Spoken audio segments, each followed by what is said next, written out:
Hello friends, once again good morning and welcome to my online channel Masti Maths, and you know very well that we are reading or we are learning English and Maths both in my channel. Okay, and today's our next chapter is Guru Uttanka's Guru Dakshina of class 10th RBSC. ठीक है, देखिए जैसे कि हम हर chapter में starting में पहले उसकी समरी पढ़ते हैं, उसके बाद में उसके कंटेंट चाहिए, उसके चैप्टर चाहिए, उसके बाद में उसकी जो थ्योरी है उसके बाद में आते हैं। तो सेम चीज़ हम आज भी फॉलो करने वाले हैं। So first of all I will tell you about the summary of Uttanka's guru dakshina.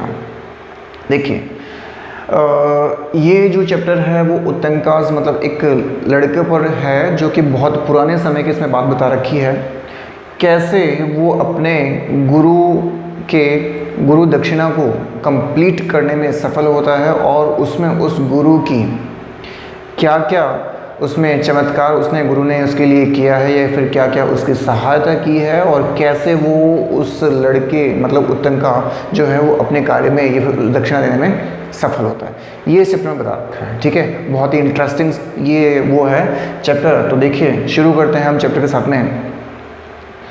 देखिए ये कहानी है एक बहुत ही पुराने समय की, जहाँ पर ऋषि मुनि वगैरह रहते थे और एक कुटिया वगैरह जो होती थी उस ज़माने की ये बात है। एक कुटिया में एक ऋषि रहते थे, मुनि रहते थे, जो कि इसके उत्तंका के गुरु थे।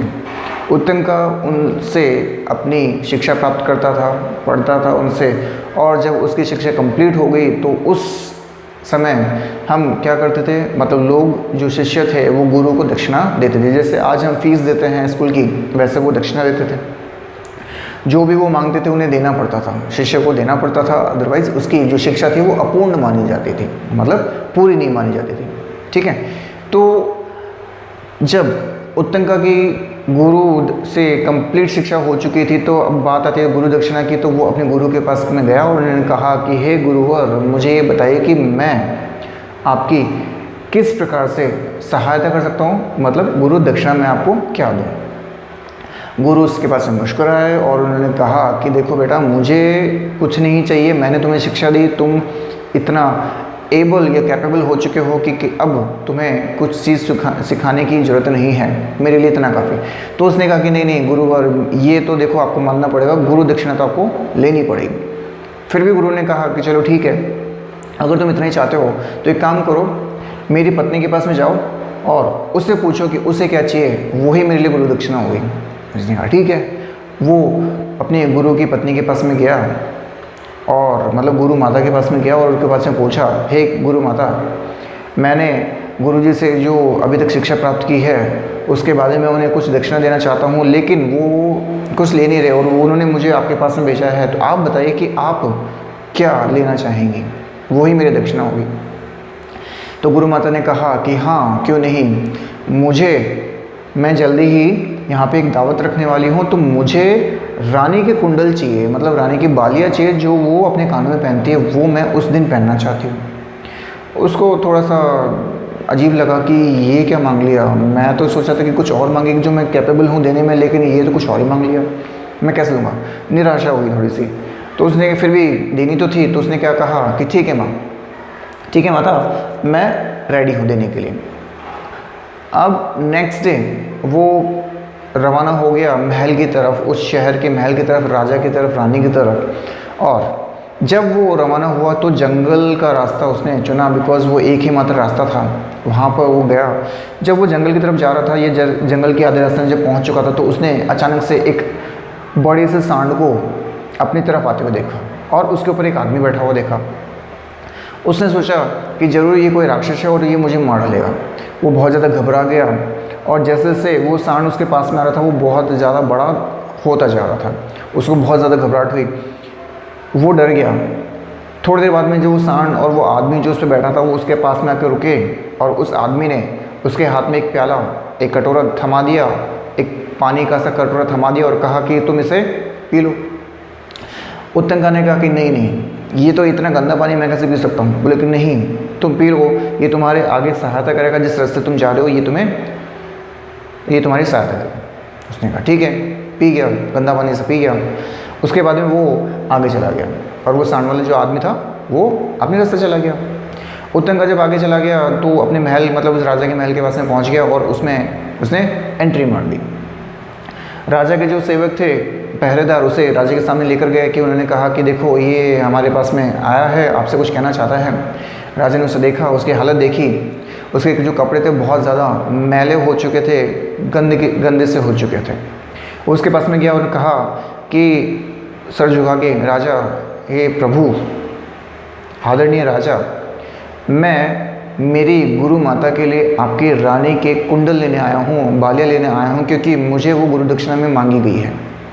अब राजा ने उसको देखा, उसकी हालत देखा कि चलो ठीक है, कोई बात नहीं, आप एक काम करो, रानी से पूछ लो, पहनती तो वही है, मैं थोड़ी ना पहनता हूँ, उससे पूछ लो, देगी तो ठीक है, ले जाना। उसने कहा ठीक है। उसको कक्ष की तरफ भेज दिया गया। उसने चारों तरफ पूरा महल छान मारा, लेकिन रानी नहीं मिली। वापस आया राजा के पास में, उसने कहा कि हे प्रभु, रानी तो मुझे कहीं नहीं मिली, कहाँ है वो? तो राजा ने कहा कि मुझे एक बात बताओ कि इस कपड़ों में जब तुम्हें रानी देखेगी तो क्या वो खुश होगी? तो पहले तुम अपनी जो दशा है वो सुधार लो। उसने कहा हाँ ये भी ठीक है। उसने अपने आप को देखा तो बहुत अजीब सा लगा कि राजा ने सही कहा, ठीक है। तो उसने स्नान किया, अपने कपड़ों को सही किया, उसके बाद में फिर से वो गया ढूंढने और इस बार उससे रानी मिल गई। उसके बाद में रानी ने मतलब उससे उत्तंका ने रानी से कहा कि रानी साहिबा, मुझे मेरे गुरु माता के लिए आपके कानों की बालियाँ चाहिए, कुंडल चाहिए, क्योंकि वो उन्होंने मुझसे गुरु दक्षिणा में मांगी है।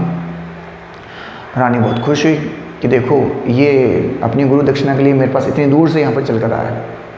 उसने अपनी कुंडल जो है निकाल कर उसके हाथ में थमा दी और ये भी कहा कि इसे बहुत ही संभाल कर लेकर जाना, बिकॉज बहुत टाइम से सांप जो है मतलब जो स्नैक्स वगैरह हैं, सांपों के जो देवता है वो इसके पीछे पड़ा है, सर्प राजा इसके पीछे पड़ा, तो बहुत संभाल कर लेके जाना। उसने कहा ठीक है।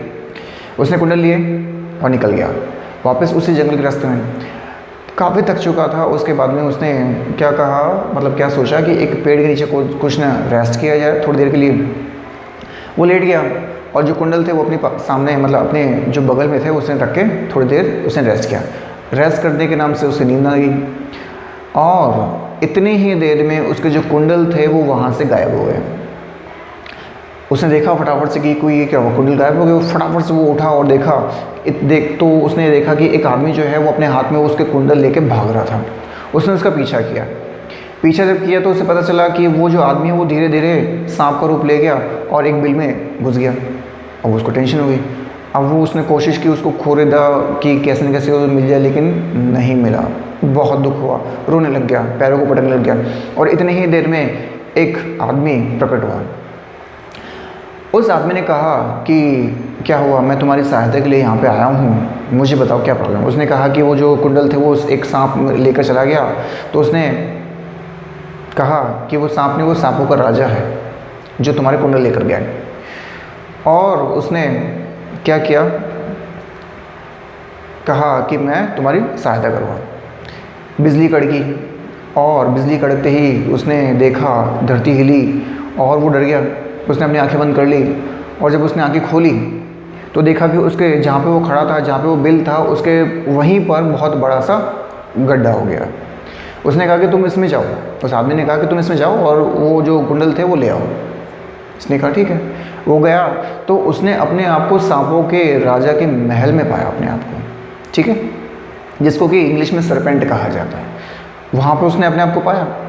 आगे गया, रास्ता उसे पता नहीं था कि वो मिलेगा कहाँ पर। जब आगे वो गया तो वहाँ पर दो उसको लेडीज़ मिली, जो दो लड़कियाँ मिली, जो कि एक ने काले कलर के और एक ने सफ़ेद कलर के वस्त्र पहने थे, कपड़े धारण कर रखे थे और वो कपड़ा बुन रही थी। उत्तंका उसके पास में गया, उनके पास में और कहा कि हे देवियों मेरी सहायता कीजिए, लेकिन उन्होंने उसकी बात नहीं सुनी। कोई बात नहीं, आगे चला। आगे गए, जब गया तो उसने एक सीन देखा, मतलब 6 लड़के एक बड़े से पहिए को घुमाकर आगे लेके जा रहे हैं और उस पहिए में 12 ताड़ियाँ लगी हुई है, मतलब स्टिक्स लगी हुई है।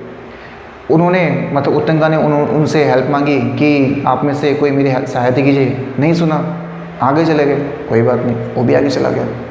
आगे जाने के बाद में उसने देखा कि एक घोड़े पर बैठा हुआ आदमी फिर से उसके सामने आ रहा है। जैसे पहले सांड पर रहा था, अब घोड़े पर आ रहा है। ये क्या बात हुई?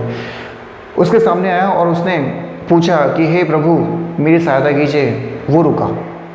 वो वाला पर्सन रुका जो घोड़े पर बैठ के आया था, उसे वापस आया और उसने कहा कि हाँ बताइए मैं आपकी क्या सहायता कर सकता हूँ। उसने कहा उत्तंका ने कि मेरे गुरु माता के लिए जो कुंडल लेकर आया था वो सांपों का देवता लेकर भाग गया और मुझे वो चाहिए, तो मुझे वरदान दीजिए कि वो जो सांपों को जो राजा है वो मेरे वश में आ जाए, मेरे नियंत्रण में आ जाए। उसने कहा ठीक है, तुम एक काम करो, इस घोड़े के नाक में फूंक दो, हवा दो। उसने कहा ठीक है। हवा देने से क्या हुआ, उसने जैसे ही घोड़े के नाक में हवा दी तो घोड़े के जो बाल थे वो आग में बदल गए और पूरी जगह फैल गए। अब फैलने से क्या हुआ, उसका जो महल था उस राजा का, मतलब सांपों को जो देवता जो उसका जो महल था वो जिसमें एंटर कर चुका था, सब जगह आग लग गई। जो भी सांप थे, छोटे छोटे जो भी सांप थे वो बाहर निकले और हाहाकार मच गया। और उसने उत्तंका को कहा कि हमें प्लीज़ माफ़ कर दीजिए, आप बताइए हमें क्या करना है, हमें मत मारिए वगैरह। उसने कहा उत्तंका ने कि आपका जो राजा है उसे कहो कि मेरे जो कुंडल जो मैं लाया था वो मुझे वापस कर दे। तो सांप के सारे सांप उसके पास में गए और कहा कि वो हमें सबको मार देगा, हमारा जो महल है वो सब जला कर राख कर देगा, तो आप वो जो कुंडल है उसे वापस लौटा दो। वो उसके पास में गया और उसे कुंडल लौटा दिया। कुंडल लौटाने के बाद में वो जो आदमी था जो घोड़े पर आया था उसने अपना घोड़ा उसको दिया और कहा कि अब तुम अपने घर पे जा सकते हो। वो अपना घोड़ा लिया, उसने उस आदमी का घोड़ा लिया उस उत्तंका ने और वहाँ पे अपने घर पे चला गया। घर जाने के बाद में पता चला कि उसकी राजमाता ने, मतलब उसकी जो गुरु माता थी, उन्होंने दावत रखी है और वो बिल्कुल सही समय पर वहाँ पे पहुँचा है। वो कुंडल लेकर उसके अपनी गुरु माता के पास में गया और कहा कि हे गुरु माता, ये आपके कुंडल आपने जो मंगवाए थे आपके गुरु दक्षिणा में मैं आपको अर्पित करता हूँ। गुरु माता बहुत प्रसन्न हुई और उसके बाद में क्या कहा कि ठीक है, मैं तुम्हें आशीर्वाद देता हूँ, तुम हमेशा खुश रहो। वो अपने गुरु के पास में गया और गुरु मुस्कुराए और कहा कि तुमने अपने रास्ते में जितनी भी कठिनाइयाँ जो पार की है उसमें जिस लोगों ने, जिस सिचुएशन ने तुम्हारी सहायता की, क्या तुम्हें पता है कौन थे वो? बोले कि नहीं। बोले कि वो जो फर्स्ट आदमी जो तुम्हें मिला था और जिसने तुम्हें एक प्याला थमाया था, वो प्याला जो था वो किसी पानी का प्याला नहीं था, वो एक अमृत था जो तुम्हें उस रास्ते में एक लंबी सहायता मतलब दी थी उसने, और आगे भी तुम उस अमृत को मतलब अपने अंदर संजोए रखोगे, लंबी उम्र पाओगे। सेकंड टाइम में जब तुम्हें वो दो स्त्रियां जो मिली थी, जिसने एक काले कलर का और एक सफ़ेद कलर का कपड़ा पहना था, वो दो स्त्रियां नहीं थी, वो दिन और रात थे। और उसके बाद में जब तुमने सिचुएशन देखी कि 6 जो लड़के एक पहिए को जो घुमा रहे थे वो 6 लड़के नहीं, वो 6 ऋतुएँ थी, और वो 12 जो ताड़ियाँ थी वो आपको दिख रही थी, वो ताड़ियाँ नहीं, वो 12 महीने थे। और उसके बाद आगे जब आप गए तो आपने एक इंसान को, एक आदमी को देखा जो कि एक घोड़े पर आया था। तो वो इंसान कौन था?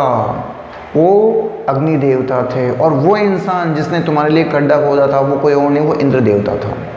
ठीक है, तो इन सब लोगों ने तुम्हारी सहायता की, मतलब मेरा आशीर्वाद तुम्हारे साथ में था।